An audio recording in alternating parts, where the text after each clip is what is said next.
Hello grade 4s, welcome to our NST lesson, and today's topic is the water cycle.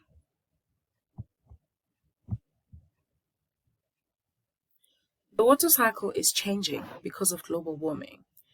As Earth gets hotter, more water evaporates. This means some places are very dry, which means more condensation, which results to other places get much more rainfall and flooding. The water keeps going around and around in what we call the water cycle. The movement of water in its cycle is vital to life because plants and animals cannot survive without water. Powered by the sun, the water cycle is happening all the time. Let's look at the stages of the water cycle. First, we start with evaporation. This happens when heat from the sun turns liquid water into water vapor. The heat can come from the sun. The water vapor rises into the atmosphere, and we have a picture there showing our water surfaces getting heated by the sun, and it is showing the process of evaporation.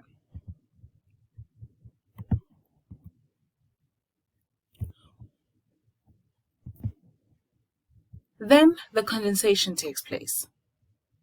The air gets cooler higher up, and the vapor cools down, turning into liquid water droplets, which then forms clouds. So all this water that evaporates from the water surfaces then moves up onto the atmosphere and then gets up to the sky to form clouds. And sometimes that's why we see heavy dark blue clouds. It means that all the waters on the surface has now turned into clouds. What then happens? Precipitation happens. When the droplets become too heavy, water falls back to earth into the form of rain. If the temperature is cold enough, then the droplets of water will freeze and fall back to earth in the form of snow or hail. Runoff.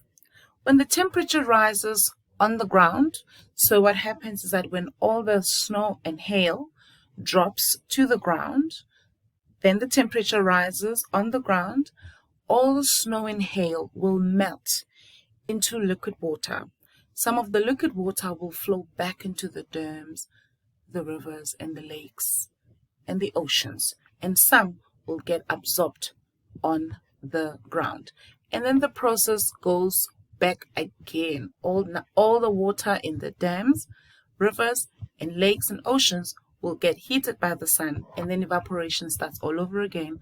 Condensation happens all over again. Precipitation, which is our rain or hail or snow, happens again. Runoff happens again.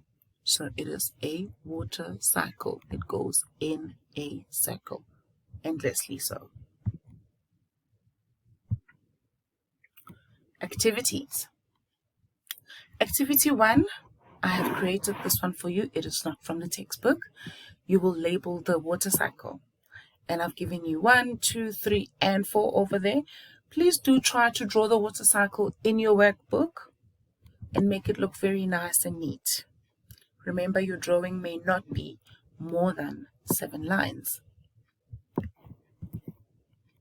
I've given you clues on the site. Number 1, heat changes liquid water into water vapor.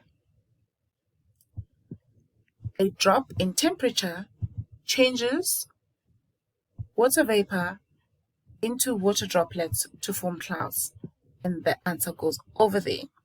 And there's also a picture to show you.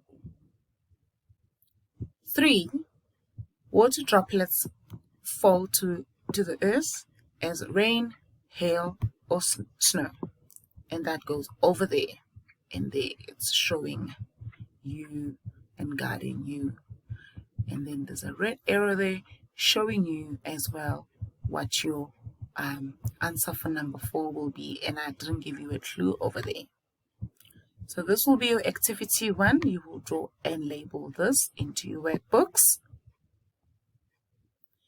Activity 2 I've also created for you, and the heading is describe a process. You will rule off and write activity 2 and the heading. And for activity 2, it's quite very short, but you need to be very detailed. In your own words, describe how snow is formed. Use the stages and correct scientific words from the water cycle to help you. Okay, remember the important words will obviously include your evaporation, condensation, freezing, melting, and so forth.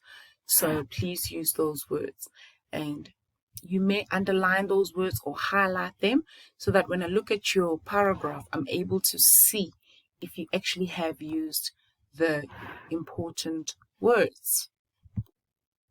And I know you're probably sitting there going, Miss Marady, do we have homework? Yes, you do. You do have homework.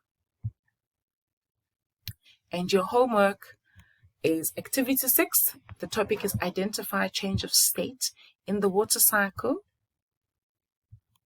And this homework is due on the 20th of August when you return to school. That's on Thursday. It is on page 67 of your Platinum Natural Science textbook. Sorry about that.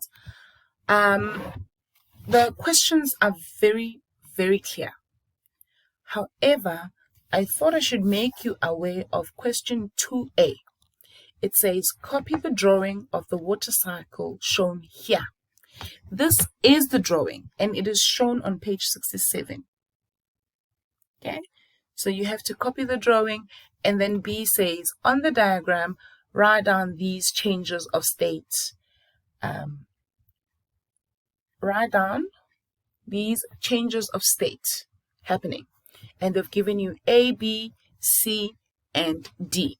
But there's also E there. So that means you have to think very carefully. Okay. And the rest of the other questions are very much clear. For your last question, question 6, please make sure that you write in full sentences and you use those words given to you to fill in the gaps, okay, all the blank spaces. Also, please make sure that wherever you filled in an answer, you highlight your answer, put a bubble around it, shade it, or use a ruler and color, or just a ruler and pen, really, I don't mind. Okay, thank you, beautiful children. That's it from me. Thank you for sticking around, and remember, be kind, be respectful, and stay safe.